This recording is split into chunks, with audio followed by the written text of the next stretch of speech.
शब्द अपन जो पढ़ रहे हैं उससे अलग है, परंतु आपको थोड़ा सा याद रहे।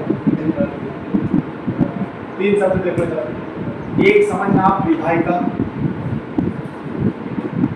एक है आपकी कार्यपालिका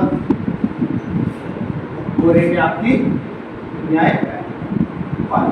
यहाँ पे दिख रहा है इसमें?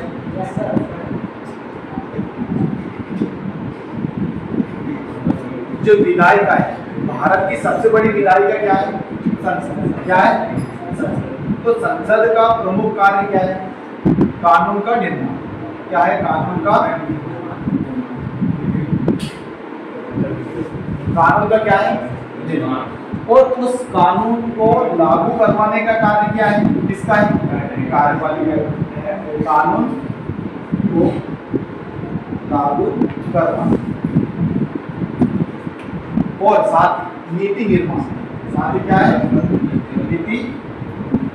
ये सभी कार्य किसके? कार्यपालिका। देखो विधायिका में से ही कार्यपालिका निकल जाती है। देखो ये आपकी क्या है? विधायिका। क्या है ये? और ये क्या है? आप सभी को याद है कि अपनी लोकसभा है और ये राज्यसभा है, दोनों से मिलकर संसद बनती है। हालांकि राष्ट्रपति भी इसके हेड रहता है, सदन भी कह सकते हैं। अब इनमें से ही सदस्य किसमें आते हैं? मंत्री का नाम रखते हैं। जैसे प्रधानमंत्री नरेंद्र मोदी जी, तो मोदी जी भी लोकसभा के सांसद है। ठीक, तो लोकसभा के सदस्य के रूप में आए नहीं आए कार्यपालिका। कार्यपालिका में प्रधानमंत्री से लेकर तो वो सभी मंत्री परिषद के सदस्य आते हैं जो किसी न किसी मंत्री पद पर है। जैसे रेलवे मंत्री हो गए, वित्त मंत्री हो गए, रक्षा मंत्री हो गए, है ना, सड़क परिवहन मंत्री हो गए, ऊर्जा मंत्री हो गए, और इसके बाद लॉ मिनिस्टर हो गए, कानून मंत्री हो गए। ये सभी किसमें आते हैं? विधायिका। सॉरी, किसमें आते हैं? कार्यपालिका। किसमें आते हैं? कार्यपालिका में। तो ये बताइए कार्यपालिका विधायिका से निकल कर आ रहा है कि नहीं आ रही? आ रही है। तो विधायिका का कार्य कानून का निर्माण, कार्यपालिका का कार्य कानून को लागू करना और नीति निर्माण। जैसे मोदी जी ने कह सकते हैं कि आयुष्मान कार्ड योजना चलाई, तो नीति निर्माण कार्यपालिका ने करी, स्वाभाविक सी बात है ना।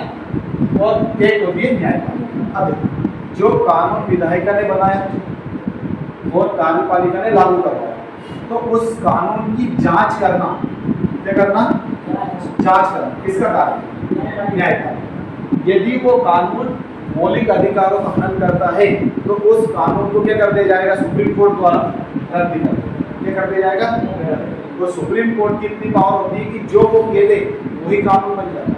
मतलब सरकार को उसे मानने के लिए बात करनी है, उसका अगर उल्लंघन करती है तो सुप्रीम कोर्ट के पास, हालांकि तीनों की अपनी अपनी अलग अलग शक्तियां हैं। ये इसके मामले में हस्तक्षेप नहीं करती, ये इसके नहीं करती, ये इसके नहीं, ये इसके, कोई किसी के मामले में हस्तक्षेप नहीं करती। अपना संविधान बड़ा होने का एक प्रमुख कारण यही कि सभी प्रमुख संस्थाएं हैं, उनकी शक्तियों को स्पष्ट रूप से विभाजित किया है। ऐसा तीनों शब्द याद रहेंगे।